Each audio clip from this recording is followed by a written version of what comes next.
নমস্কার, আপনাদের সকলকে শারদীয়ার শুভেচ্ছা জানিয়ে আমি আজকের পত্রিকার একটি প্রতিবেদন সম্পর্কে দুই কথা বলতে চাইছি। আজকের আনন্দবাজার পত্রিকার প্রথম পাতার একটা খবর আছে, দেখুন। অরাজকতা চান রাহুল, অভিযোগ বিজেপির। রাহুল গান্ধী আমাদের দেশের বিরোধী দলনেতা। উনি যে খবরটাতে যেটা লেখা আছে, উনি দেশের যুব সমাজ, ছাত্র সমাজ, জেনজি যে প্রজন্ম, তাদেরকে এগিয়ে আসার আবেদন জানিয়েছেন এবং একটা ধ্বংসাত্মক আন্দোলনে তিনি উৎসাহ দিচ্ছেন এবং ওনাদের পাশে থাকবেন এই বার্তা দিচ্ছেন। এবং ভারতবর্ষের আন্দোলনটা, ভারতবর্ষে যেন নেপাল ও বাংলাদেশের মতো পরিস্থিতি তৈরি হয়, এরকম একটা উনি বক্তব্য পেশ করেছেন। আজ আনন্দবাজার পত্রিকাতে খবরটা প্রকাশিত হয়েছে, আরও অন্যান্য পত্রিকাতে হয়তো খবরটা আছে সংবাদ মাধ্যমে।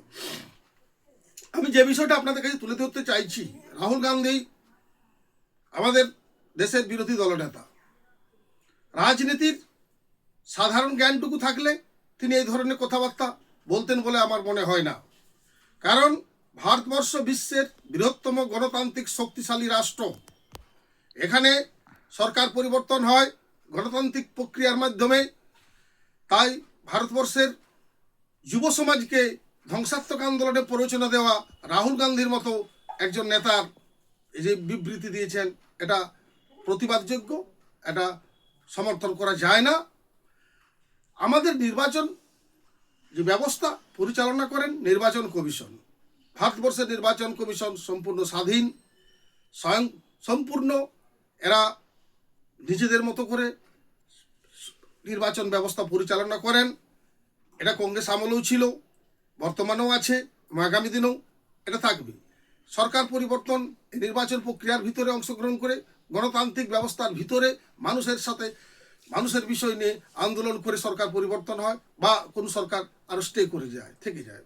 এটাই স্বাভাবিক প্রক্রিয়া। এটাকে উৎসাহ দিতে হবে। গণতন্ত্র যাতে আগামী দিনে শক্তিশালী হয় সেটার বিষয়ে উনি বলতে পারেন, কিন্তু গণতান্ত্রিক প্রক্রিয়াকে, গণতন্ত্র ব্যবস্থাকে নৈরাজ্যের দিকে ঠেলে দেওয়ার মতো ভারতবর্ষের একজন বিরোধী দলনেতার এই ধরনের বক্তব্য আজ আন্তর্জাতিক মহলে ভারতবর্ষের কাছে আমাদের মাথা ছোট করে হয়ে যায়। তাই আমি আপামার জনগণ, স্বাধীন চেতা গণতান্ত্রিক মানুষ, যুব সমাজ, ছাত্র সমাজের কাছে আমি আবেদন এবং অনুরোধ রাখছি, রাহুল গান্ধীর এই ধরনের প্রক্রিয়ায় ভারতবর্ষ যুব সমাজ পা দিবেই না, বরঞ্চ রাহুল গান্ধীকে একটা উচিত শিক্ষা গণতান্ত্রিক প্রক্রিয়ার মাধ্যমে এদেশের সমাজ দেবে। ভারতবর্ষের বর্তমান যুব সমাজ, ছাত্র সমাজ নরেন্দ্র মোদীর সরকারের পাশে, নরেন্দ্র মোদীর মতো বিশ্ব নেতার পাশে আছে। এটা বারবার প্রমাণিত হয়েছে, আবার প্রমাণিত হবে। তাই আজকে আমরা বলতে চাইছি, যে সমস্ত রাজনৈতিক দলগুলি গণতন্ত্র প্রক্রিয়াকে দুর্বল করতে চাইছেন, সেটা কংগ্রেস, তৃণমূল কংগ্রেস বা বাম দল যাই হোক না কেন,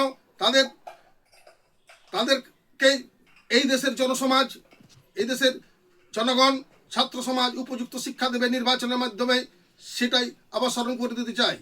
তাই আমি আবারও বলছি, ভারতবর্ষের নির্বাচন কমিশন, নির্বাচন ব্যবস্থা বিশ্বের বৃহত্তম শক্তিশালী ব্যবস্থা, একে সম্মান করুন। নমস্কার।